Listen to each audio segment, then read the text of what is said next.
Assalamualaikum warahmatullahi wabarakatuh. Perkenalkan, nama saya Priska Nanda dengan NIM C0123-303. Nah, adanya video ini saya buat untuk memenuhi tugas MIT mata kuliah Manajemen Keuangan Lanjutan dari dosen pengampu Ibu Wulan Ayuandiani SEMSI. Nah, dalam video ini saya akan menjelaskan beberapa topik pembahasan dari pertemuan 1 sampai pertemuan ke-7. Nah, ada pula topik yang pertama yaitu ruang lingkup manajemen keuangan lanjutan.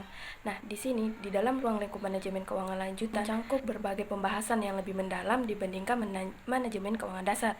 Fokus utamanya adalah pada pengambilan keputusan keuangan strategis dan analisis lanjutan dalam pengelolaan keuangan perusahaan. Nah, ada pula poin-poin ruang lingkup manajemen dalam pengambilan keputusan. Yang pertama yaitu keputusan investasi atau investment decision, atau menganalisis proyek investasi dengan metode seperti NPV atau Net Present Value, IRR atau Internal Rate of Return, dan PB period. Berikutnya itu penilaian risiko investasi dan diversifikasi portofolio. Keputusan ekspansi bisnis dan investasi dalam aset tetap. Yang kedua itu keputusan pendanaan atau financing decision, atau menentukan struktur modal optimal seperti perbandingan antara utang dan ekuitas. Berikutnya sumber pendanaan, utang jangka pendek, utang jangka panjang, dan modal saham. Pengaruh biaya modal terhadap nilai perusahaan. Dan keputusan yang ketiga itu keputusan dividen atau dividend decision, atau kebijakan dividen tetap, dividen variabel, ataupun kebijakan residual. Dampak kebijakan dividen terhadap harga saham dan keputusan pemegang saham. Alternatif distribusi laba seperti pembelian kembali saham atau reinvestasi laba ditahan. Nah, yang terakhir atau yang keempat itu manajemen modal kerja atau working capital management, yang mana membahas tentang pengelolaan aset lancar seperti kas, piutang, dan persediaan, seperti pengendalian kewajiban jangka pendek untuk menjaga likuiditas, strategis optimalisasi modal kerja agar efisien dan menghindari resiko keuangan. Nah, manajemen keuangan lanjutan ini bertujuan untuk mengoptimalkan investasi, pendanaan, dividen, dan modal kerja agar perusahaan dapat mencapai pertumbuhan berkelanjutan dan meningkatkan nilai bagi pemegang saham. Selanjutnya itu ke topik kedua yaitu konsep risk and return serta model penilaian dalam investasi. Nah, di sini apa yang dimaksud dengan risk dan return yaitu risk adalah kemungkinan hasil investasi yang berbeda dari yang diharapkan, sedangkan return adalah keuntungan yang diperoleh dari investasi tersebut. Nah, contoh dari return tersendiri yaitu seperti pendapatan, seperti dividen saham atau bunga obligasi. Sedangkan contoh resiko atau risk itu akan dibahas dalam poin-poin atau jenis-jenis resiko dalam investasi. Yang mana kita masuk di sini yaitu yang pertama resiko sistematis dan resiko non sistematis. Resiko sistematis adalah tidak bisa dihilangkan dengan diversifikasi seperti misalnya suku bunga, kebijakan pemerintah, inflasi. Dan resiko tidak sistematis atau non sistematis bisa dikurangi dengan diversifikasi, misalnya resiko manajemen dan produksi.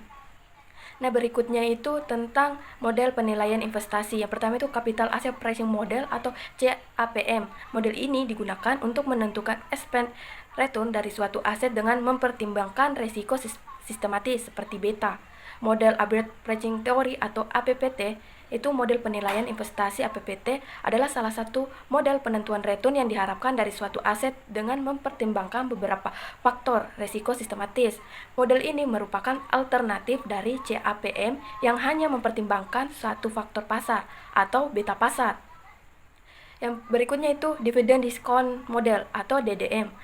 Model ini didasarkan pada asumsi bahwa nilai wajar saham adalah nilai sekarang dari seluruh dividen yang akan diterima investor di masa depan. Nah, faktor-faktor yang mempengaruhi resiko dan return itu yang pertama yaitu kondisi makroekonomi seperti inflasi, suku bunga, kebijakan moneter.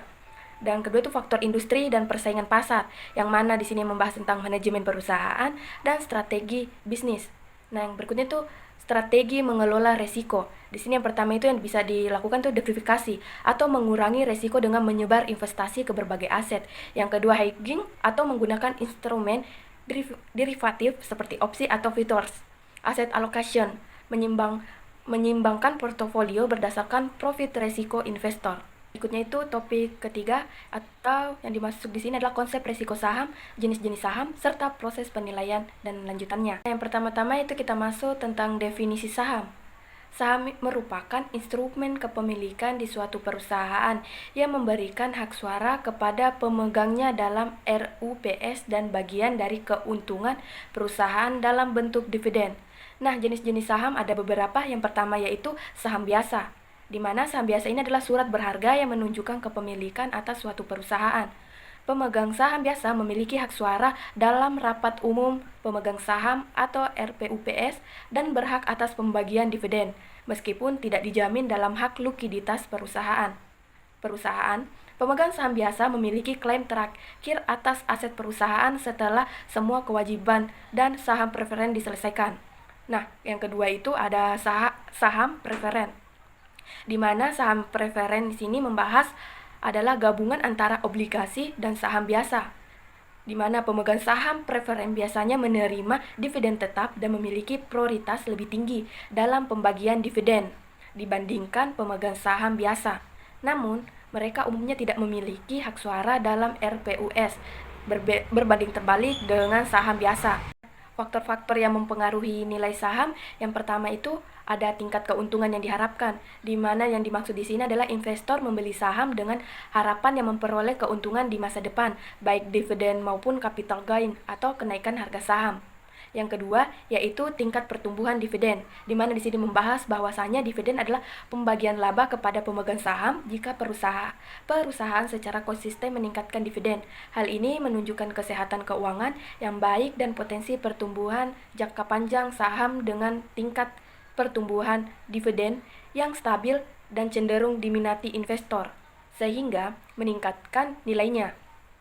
Nah, yang ketiga itu ada resiko perusahaan dan industri, di mana resiko perusahaan dan industri ini membahas atau mengaitkan tentang ketidakpastian pendapatan, utang besar, manajemen buruk, atau persaingan ketat di industri bisa membuat investor ragu untuk membeli saham perusahaan tersebut.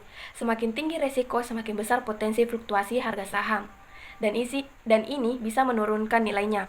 Nah, yang keempat atau yang terakhir itu kondisi ekonomi dan pasar secara umum, yang mana di sini ada beberapa faktornya, itu faktor eksternalnya seperti inflasi, suku bunga, pertumbuhan ekonomi, dan stabilitas politik dapat mempengaruhi pasar saham secara keseluruhan.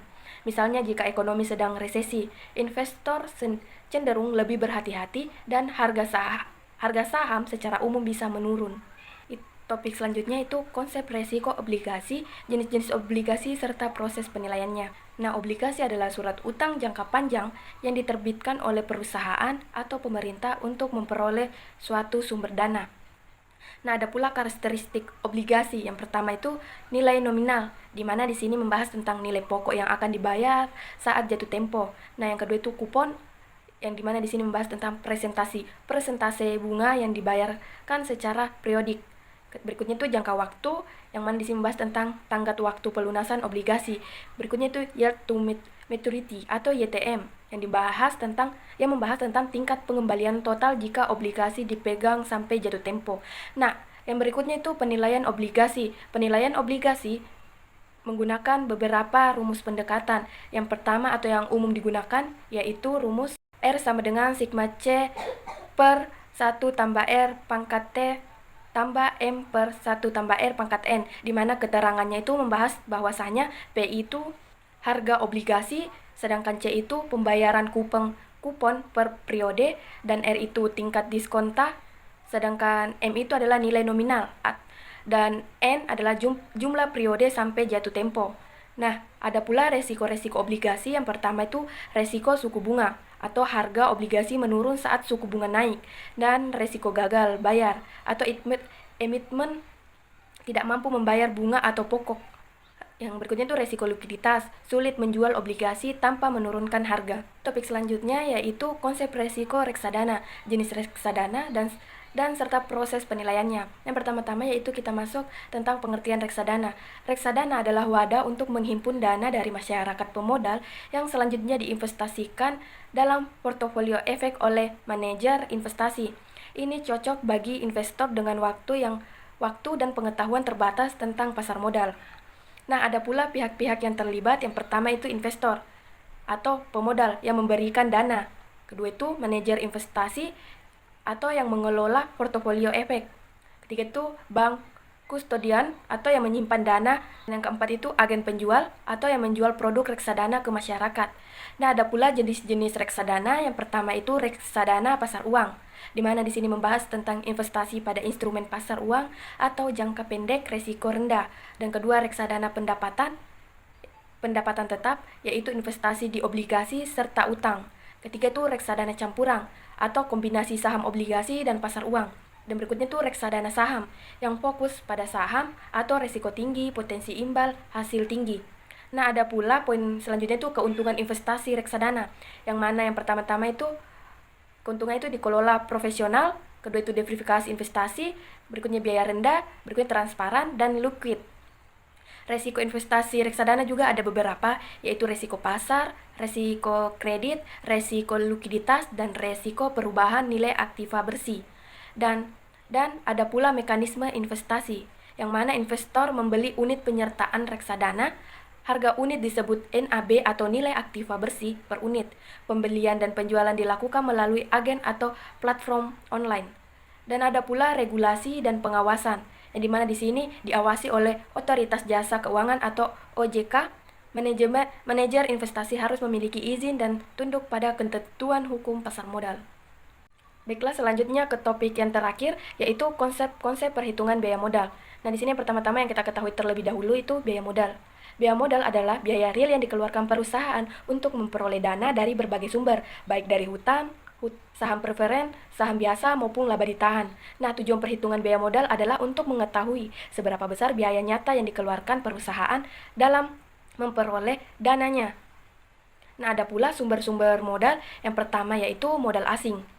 Maksudnya di sini adalah berasal dari pinjaman pihak luar seperti kreditur, supplier, atau bank. Contohnya obligasi. Berikutnya itu modal sendiri. Di sini yang berasal dari pemilik perusahaan atau pemegang saham dan laba ditahan atau reinvestasi.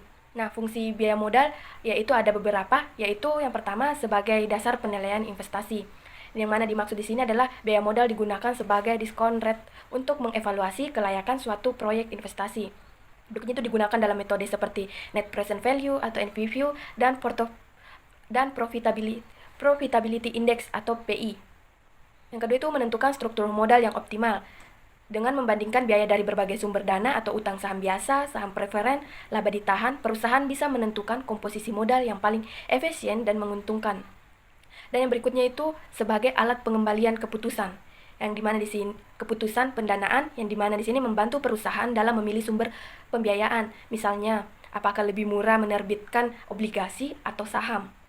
Nah, selanjutnya itu menilai efisiensi penggunaan dana, di mana perusahaan dapat mengukur apakah dana yang digunakan memberikan retur yang lebih tinggi dibandingkan biaya modalnya.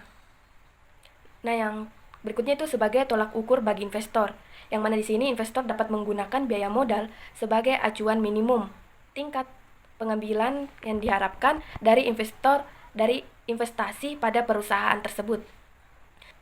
Berikutnya itu biaya individual. Yang pertama, biaya modal hutang jangka pendek dan jangka panjang. Biaya modal hutang adalah biaya yang ditanggung perusahaan karena menggunakan dana yang berasal dari hutang. Perhitungan biaya hutang mempertimbangkan tingkat bunga harus dibayar perusahaan kepada pemberi pinjaman serta manfaat pajak yang diperoleh karena bunga hutang dapat mengurangi pajak penghasilan. Nah, yang berikutnya itu saham preferen adalah jenis saham yang memberikan prioritas kepada pemegangnya dalam hal pembagian dividen dan aset saat likuiditas. Biaya modal saham preferen dihitung berdasarkan dividen yang harus dibayarkan kepada pemegang saham preferen dibandingkan dengan hasil bersih dari penjualan saham tersebut. Nah, ada pula biaya modal saham biasa dan laba ditahan. Di sini maksudnya adalah biaya modal saham biasa mencerminkan tingkat pengembalian yang diharapkan oleh investor dari investasi merek di saham perusahaan. Nah, demikian pula laba ditahan meskipun tidak melibatkan pengeluaran kas langsung memiliki biaya peluang karena dana tersebut dapat digunakan untuk investasi lainnya. Nah, itulah tadi beberapa topik-topik yang saya bahas dari pertemuan 1 dan pertemuan ke-7 dan ini yang terakhir yang membahas tentang konsep-konsep dan perhitungan biaya modal. Nah, sekian dari penjelasan saya. Sekian, assalamualaikum warahmatullahi wabarakatuh.